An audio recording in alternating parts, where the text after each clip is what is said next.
Hello बच्चों, स्वागत है आपका अपने YouTube चैनल MW सर पर।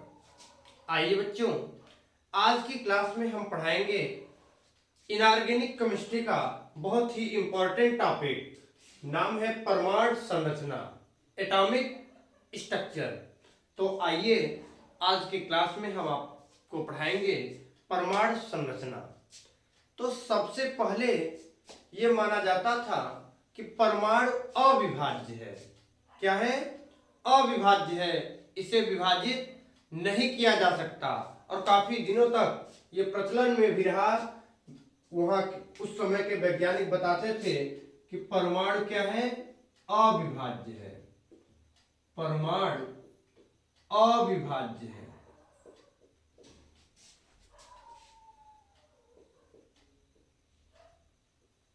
अविभाज्य है।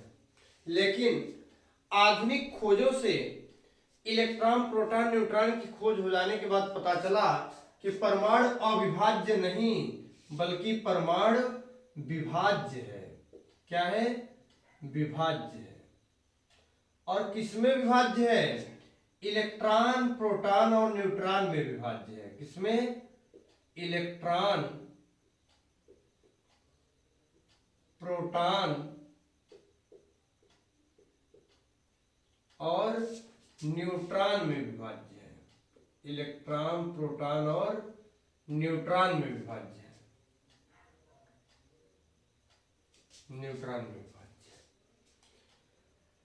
तो पहले ये माना जाता था कि परमाणु अविभाज्य है, लेकिन बाद में पता चला कि परमाणु विभाज्य है। और परमाणु किसमें विभाज्य है? इलेक्ट्रॉन, प्रोटॉन और न्यूट्रॉन में। तो इलेक्ट्रॉन, प्रोटॉन, न्यूट्रॉन क्या होते हैं, इसके बारे में भी पढ़ाया जाएगा। सबसे पहले ये जान लीजिए कि इलेक्ट्रॉन की खोज किसने की थी। इलेक्ट्रॉन की खोज, इलेक्ट्रॉन की खोज सभी को पता है। इलेक्ट्रॉन की खोज किसने की थी? जे थॉमसन ने। किसने की थी? J Thomson, 1897। जे थॉमसन ने। फिर प्रोटॉन की खोज किसने की थी? प्रोटॉन की खोज, प्रोटॉन की खोज किसने की थी? रदरफोर्ड ने। किसने? रदरफोर्ड ने। न्यूट्रॉन की खोज किसने की थी? न्यूट्रॉन,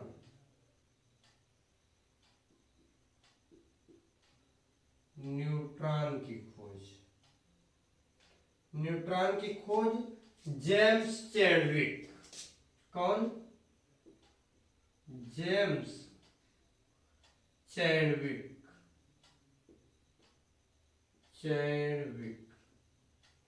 जेम्स चैडविक ने की थी। ठीक है।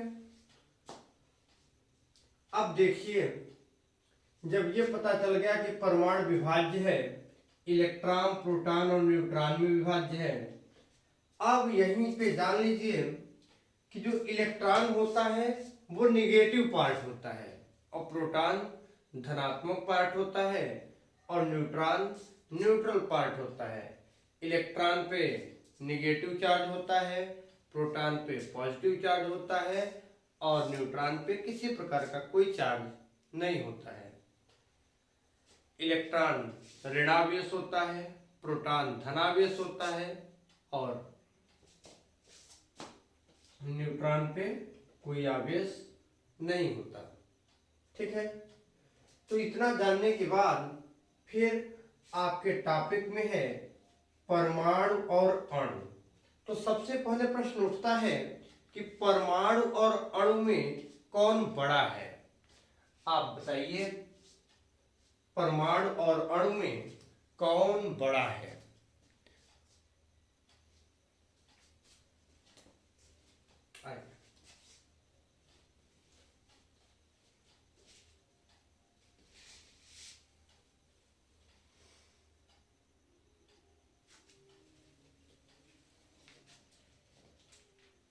एक है परमाणु और एक है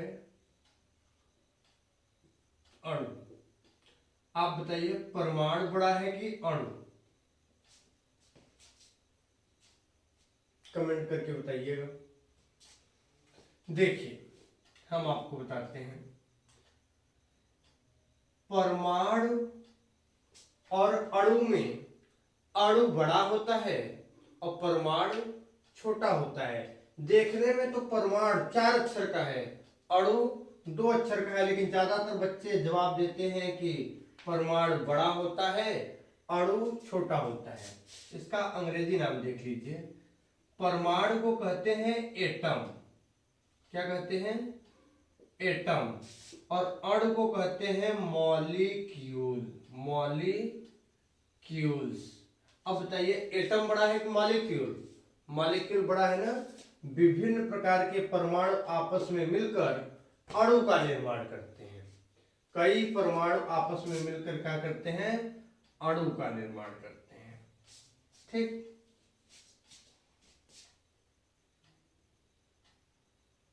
तो अणु बड़ा होता है और परमाणु छोटा होता है।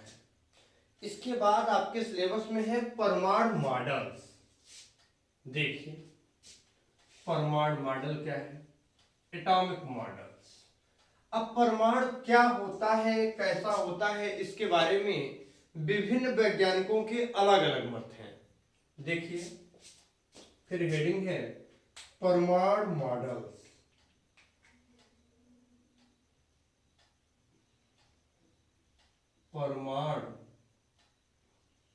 परमाणु मॉडल्स एटॉमिक मॉडल कहते हैं। Atomic model. परमाणु मॉडल क्या है? देखिए परमाणु के बारे में रदरफोर्ड ने, थॉमसन ने, नील्स बोर ने, विभिन्न वैज्ञानिकों ने अपने अपने मत दिए हैं। परमाणु मॉडल में सबसे पहला परमाणु मॉडल है थॉमसन का परमाणु model. Thompson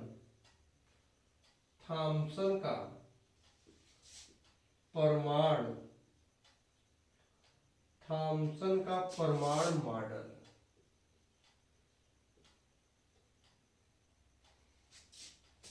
Thompson atomic model कहते हैं। देखिए थॉमसन का परमाणु मॉडल क्या है? थॉमसन के परमाणु मॉडल को तरबूज मॉडल भी कहते हैं। क्या कहते हैं इनको? इसे तरबूज मॉडल भी कहते हैं। इसे तरबूज मॉडल कहते हैं। तरबूज मॉडल क्यों कहते हैं तरबूज मॉडल? थॉमसन ने कहा था कि जिस प्रकार से तरबूज में बीज धसे हुए होते हैं, उसी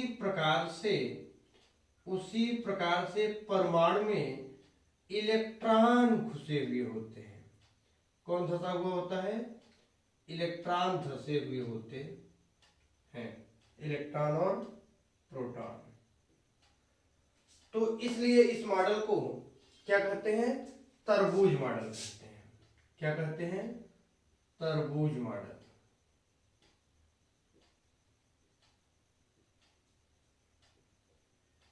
थॉमसन के परमाणु मॉडल को तरबूज मॉडल कहा जाता है। ये बोले कि जैसे पॉजिटिव चार्ज और नेगेटिव चार्ज इसमें क्या है? निहित है। इन्हें क्या कहा जाता है? तरबूज मॉडल। फिर रदरफोर्ड अपना परमाणु मॉडल देते हैं। रदरफोर्ड क्या कहते हैं? दूसरा परमाणु मॉडल देखिए।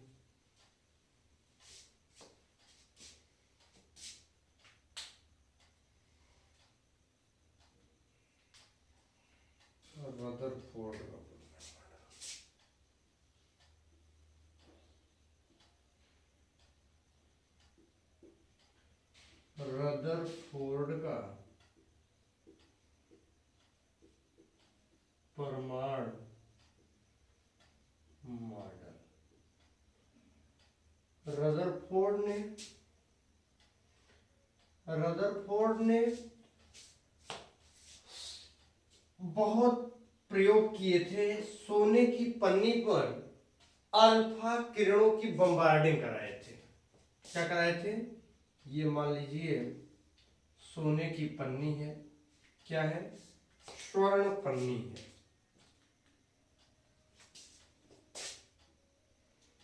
ये है स्वर्ण पन्नी।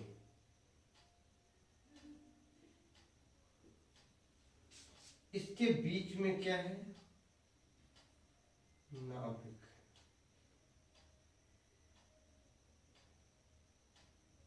नाभिक। ये अल्फा कण प्रकीर्णन कराए थे। क्या कराए थे? अल्फा कण प्रकीर्णन।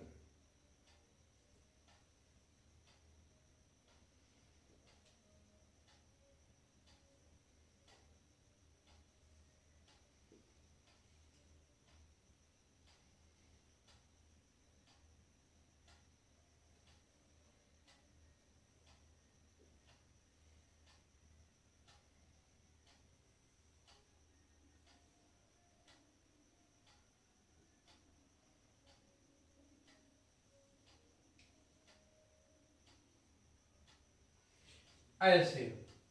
और उन्होंने कुछ निष्कर्ष निकाला था। ये देखिए, टकराने के बाद रदरफोर्ड का परमाणु मॉडल को सौरमंडल मॉडल कहा जाता है। क्या कहा जाता है? सौरमंडल मॉडल। इन्होंने सोने की पन्नी पर अल्फा कणों का प्रकीर्णन कराया था।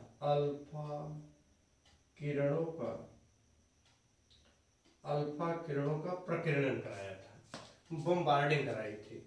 रदरफोर्ड ने देखा कि कुछ अल्फा किरणें परमाणु से टकराने के बाद, स्वर्ण पन्नी से टकराने के बाद सीधे निकल जाती थी। इससे उन्होंने निष्कर्ष निकाला। उन्होंने कहा कि परमाणु का अधिकांश भाग खाली होता है। क्या होता है? खाली होता है। कुछ अल्फा किरणें उसके मध्य में टकराने के बाद अपने मार्ग से विचलित हो गई। क्या हो गई? विचलित हो गई। इससे रदरफोर्ड ने निष्कर्ष निकाला कि परमाणु के मध्य में कुछ कठोर भाग है जिसमें अल्फा किरणें पड़ने के बाद क्या हो जाती हैं? परावर्तित हो जाती हैं, अपवर्तित हो जाती हैं। और 2000 किरणों में एक किरण ऐसी है जो टकराने के बाद 180 अंश के कोण पे रिटर्न चली जाती है।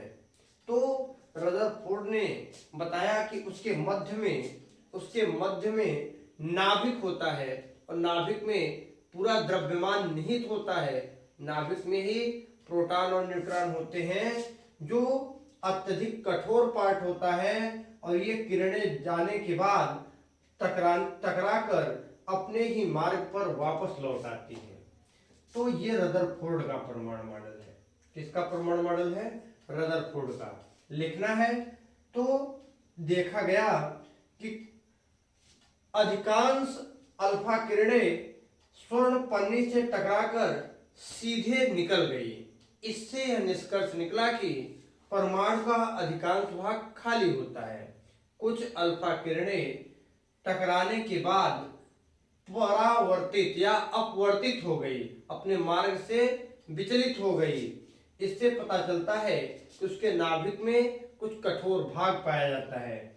और 2000 किरणों में से एक किरण ऐसी है जो टकराने के बाद अपने ही मार्ग पर वापस लौट आती है। इससे निष्कर्ष निकलता है कि वो बीच के मध्य भाग को नाभिक कहते हैं। नाभिक में पूरे परमाणु का द्रव्यमान निहित होता है। वो अत्यधिक कठोर पार्ट होता है जो टकराने के बाद किरण को अपने ही मार्ग पर वापस लौटा देता है। ठीक है।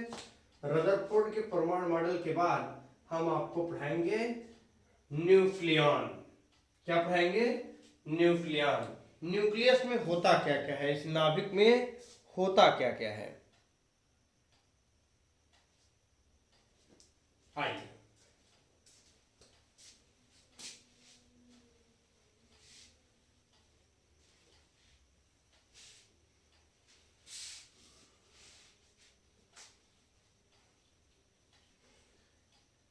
रदरफोर्ड ने नाभिक तक की कहानी बता दी। आइए, नाभिक में होता क्या क्या है? न्यूक्लियन।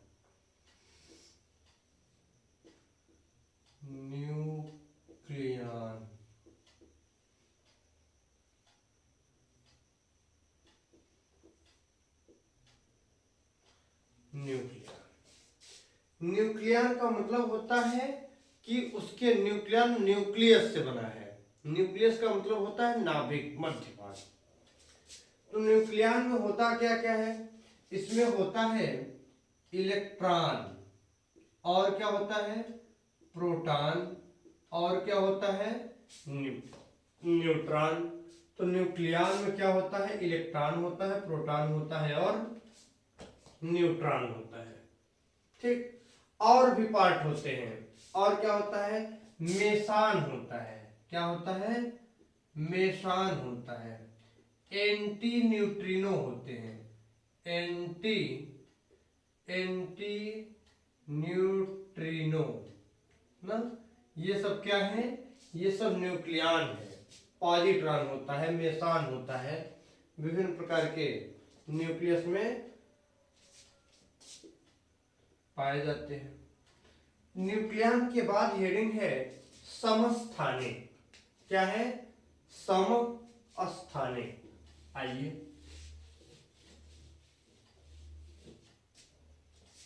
समस्थानिक।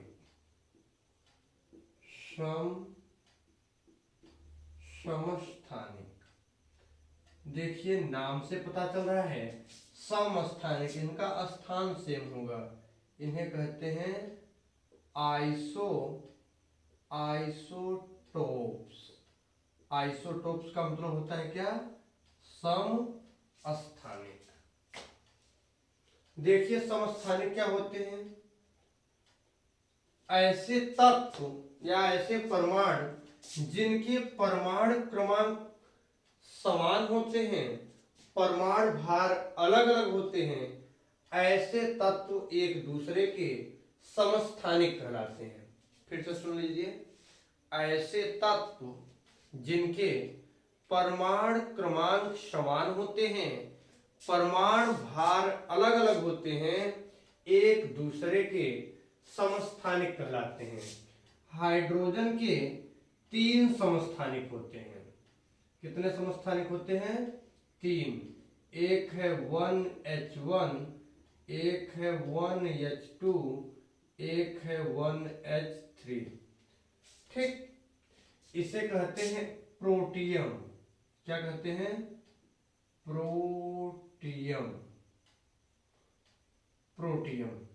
इसे कहते हैं ड्यूटेरियम। ड्यूटेरियम। इसे कहते हैं ट्राइट्रियम। ट्राइट्रियम। ठीक, क्लोरीन के 2 समस्थानिक होते हैं। क्लोरीन का परमाणु क्रमांक 17Cl35 और 17Cl37। देखिए क्या है? परमाणु क्रमांक सेम होते हैं और परमाणु भार अलग अलग होते हैं, एक दूसरे के क्या कहलाते हैं? समस्थानिक कहलाते हैं। ठीक, समस्थानिक के बाद हेडिंग है समभारिक। क्या है? समभारिक। आइए,